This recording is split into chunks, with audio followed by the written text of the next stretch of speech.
২রা জুলাই ২০২৪ আন্দোলনের বয়স তখন মাত্র একদিন, কিন্তু সেই একদিনেই বদলে যায় আন্দোলনের কৌশল। ক্যাম্পাস ছেড়ে শিক্ষার্থীরা নেমে আসেন রাজপথে। শাহবাগ অবরোধ দিয়ে শুরু হয় এমন এক কর্মসূচি যা পরবর্তী সময়ে ভিত্তি গড়ে দেয় বাংলা ব্লকেডের। সেদিনই প্রথম ক্যাম্পাস ছেড়ে রাজধানীর অন্যতম গুরুত্বপূর্ণ সড়কে নেমে আসে কোটা সংস্কার আন্দোলন। এদিন বিকেল ৩টার দিকে বৈষম্য বিরোধী ছাত্র আন্দোলনের ব্যানারে ঢাকা বিশ্ববিদ্যালয়ের কেন্দ্রীয় গ্রন্থাগারের সামনে থেকে একটি বিশাল মিছিল বের হয়। নীলক্ষেত, সায়েন্স ল্যাবরেটরি ও বাটা সিগন্যাল ঘুরে মিছিলটি শাহবাগ মোড়ে পৌঁছায়। সেখানে প্রায় ১ ঘণ্টা অবরোধ কর্মসূচি পালন করেন শিক্ষার্থীরা।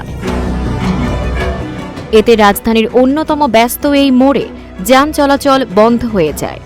একই দিনে জাহাঙ্গীরনগর বিশ্ববিদ্যালয়ের শিক্ষার্থীরা ঢাকা আরিচা মহাসড়কে প্রতীকী অবরোধ গড়ে তোলেন। পাশাপাশি রাজশাহী, চট্টগ্রাম, জগন্নাথ বিশ্ববিদ্যালয় সহ দেশের বিভিন্ন উচ্চশিক্ষা প্রতিষ্ঠানে বিক্ষোভ, মানববন্ধন ও মিছিল অনুষ্ঠিত হয়। আন্দোলন ধীরে ধীরে ক্যাম্পাস ছাড়িয়ে জাতীয় ইস্যুতে পরিণত হতে শুরু করে। ১৬ জুলাই থেকে আন্দোলন রক্তাক্ত মোড় নেয়। পুলিশের গুলিতে শহীদ হন আবু সাইদ সহ কয়েকজন। এরপর সারা দেশে ছড়িয়ে পড়ে বিক্ষোভ। কমপ্লিট শাটডাউন, ইন্টারনেট বন্ধ, কারফিউ, গণগ্রেপ্তার ও দমনপীড়নের মধ্যেও থামেনি আন্দোলন। সমন্বয়ক নাহিদ ইসলামকে তুলে নিয়ে নির্যাতনের অভিযোগ ওঠে। ৩১ জুলাই মার্চ ফর জাস্টিস কর্মসূচির পর আগস্টে আন্দোলন আরও তীব্র হয়। ৩রা অগস্ট শহীদ মিনার থেকে আসে এক দফা সরকারের পদত্যাগ।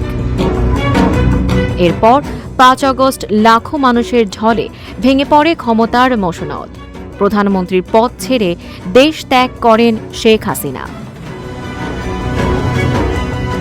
জুলাই আন্দোলন সেদিন পূর্ণতা পায় এক গণ অভ্যুত্থানে।